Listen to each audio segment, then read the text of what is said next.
Get a nice good fire going. It's warm.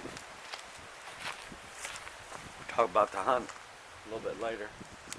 Right now, get to skinning. So let me get set up. I'll show you a knife I'm going to use. Went out hunting. Actually, let me start at the beginning. My gun season has been frustrating, to say the least. I was not available for a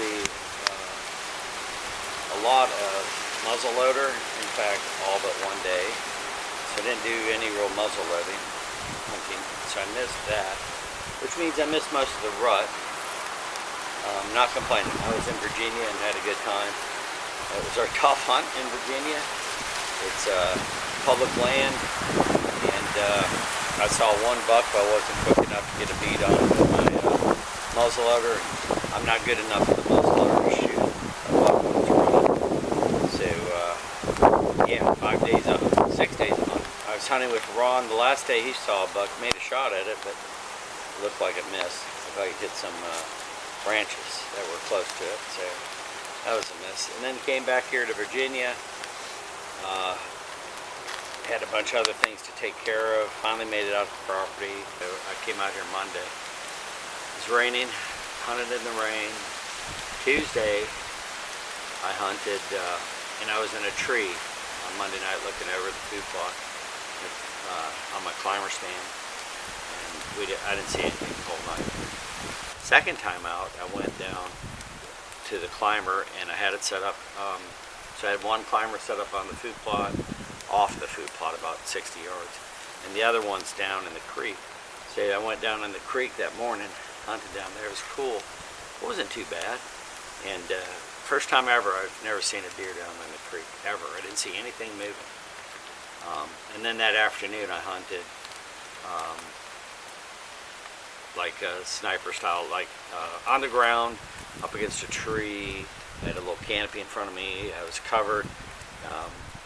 It was hard. You would have been hard to see me. Yeah, he had a bipod for my gun, and I didn't see anything on the trail. Again, a rarity. So yeah, that was that weekend.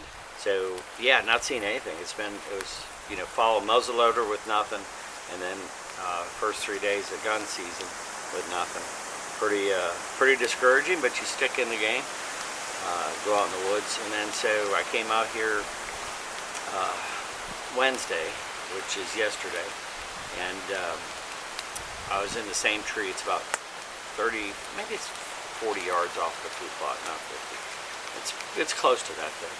But anyway, I'm positive the deer don't know where I am, especially after yesterday.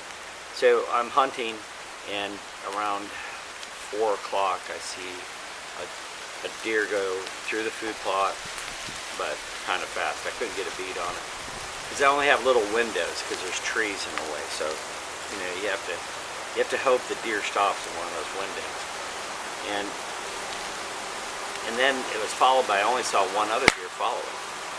And so I thought, okay, there goes that shot. I'll just have to wait and see what else comes. Something's surely going to eat that grass tonight because it's the best looking meal around. The food plot looks pretty good. And the next thing I know, a deer comes right up to my tree. I mean, literally within 3 yards of my tree, and I shoot it. And then another one follows it in the same path and stops at almost the same spot, and I shoot it. So both down. So I used my Remington 740, the gun. It's from the 1950s, so it's very old. It's shot low and to the left, which I think that's what it did on the range. So I should trust that. It's going to shoot low and left. I should adjust my scope. So I got to take that back out in the range before I use it again. But it's 30-06, and so it had no problem with those two small deer. The deer were yearlings, and it's okay. To me, it seems like we have a lot of deer on the property, so you got to call them out a little bit. You always want a bigger deer, but I felt like I was presented that opportunity, and so that's why I took it. So they both came. I took advantage of the shop. So yeah, harvest those two. Got them all dressed and cleaned up, and the meat's in a cooler. Put ice in the cooler, and that's pretty much how I handle it here. I put ice on them, and then let them sit for about 5-6 days, draining the water each day, putting fresh ice in. Really helps get the blood out of the meat, and if you're just patient with it. So that's what I do, and that's what I did. So that's the hunting so far this year. There's still, it's early. It's only the 5th of, I think it's the 5th of December.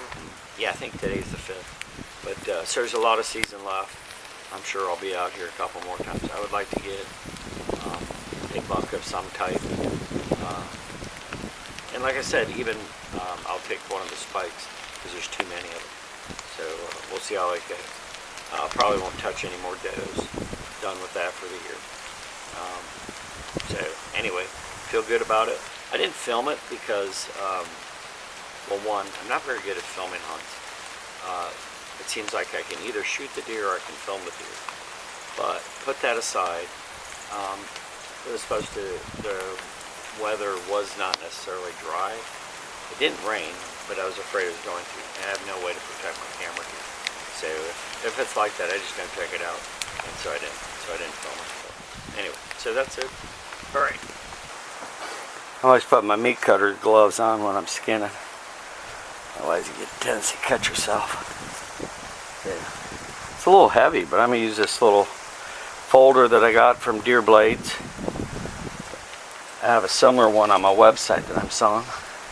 So, anyways, we'll see how it does. Let's see.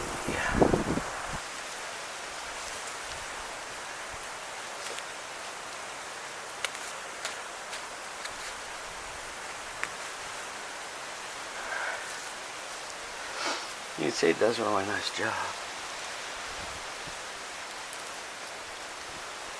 Got a bit of fat right there. If you don't process your own deer, and it's because it's intimidating to you, there's enough YouTube videos out there that show you how to do it. And I would suggest giving it a try. This is a yearling. It's kind of on the small side, but there's a story to it. Always a story to everything. So don't be judgmental yet.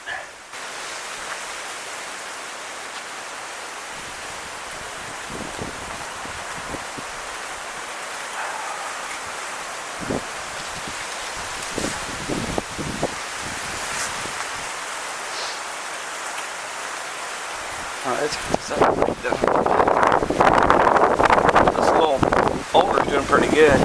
Very sharp. It's Damascus steel. It's heavy. It's like holding a buck knife. You want a comparison point.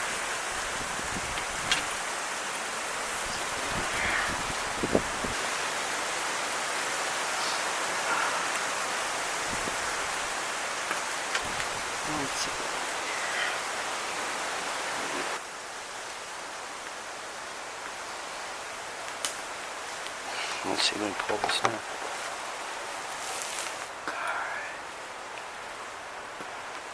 Let's see, we cut around the tail.